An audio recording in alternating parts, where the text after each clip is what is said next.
guys, welcome back to Ngotek, Ngobrol Teknologi.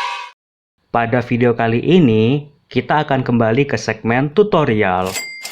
Di sini, tutorialnya cukup simpel kok, di mana kita akan mengubah smartphone kita menjadi mouse. Hal ini cukup berguna bagi kalian yang memiliki masalah dengan mouse di laptop kalian ataupun di PC kalian.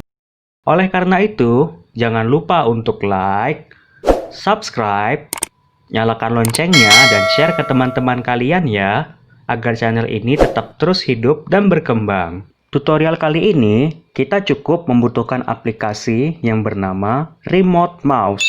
Langsung aja yuk, cus! Download dan install aplikasi. Bagi kalian pengguna Android, kalian bisa langsung masuk ke Google Play Store dan ketik Remote Mouse.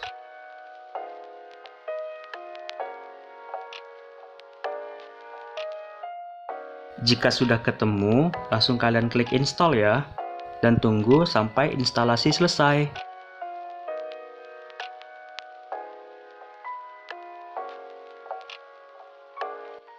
Setelah selesai, sekarang kita beralih ke PC atau laptop. Langsung saja kalian buka browser kalian dengan mengetikkan www.remotemouse.net. Di sini kita akan mendownload server klien yang nantinya digunakan untuk dihubungkan dengan handphone kalian. Jika sudah muncul, klik Get Now. Dan di sini terdapat beberapa pilihan untuk Windows, kemudian untuk Mac, dan juga untuk Linux. Langsung saja kalian klik untuk Windows untuk mendownloadnya.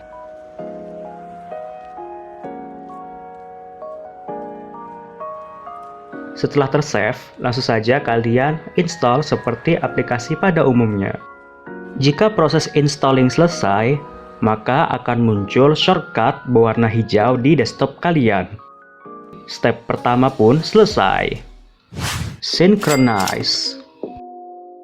Jika kalian ingat dengan tutorial yang sebelumnya, yaitu Droid Cam, maka sistem kerja remote mouse juga sama. Langsung saja, kalian buka aplikasi remote mouse di smartphone kalian dan client apps di PC kalian. Jika sudah muncul, pastikan bahwa keduanya terhubung dalam WiFi yang sama. Jika sudah muncul nama perangkat laptop atau PC kalian, maka langsung saja kalian tap nama perangkat tersebut melalui smartphone kalian. Lihatlah hasilnya. Sekarang, smartphone kalian sudah berubah menjadi touchpad seperti pada laptop.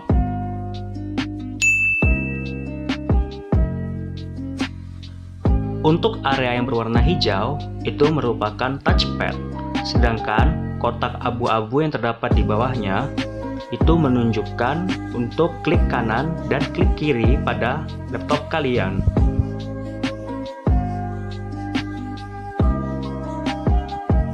Ada beberapa fitur yang bisa kalian gunakan jika kalian adalah pengguna berbayar. Seperti untuk media player, tombol navigasi untuk laptop kalian, dan juga sebagai keyboard. Sekian tutorial dari Ngotek kali ini, semoga bermanfaat ya guys. Bye-bye.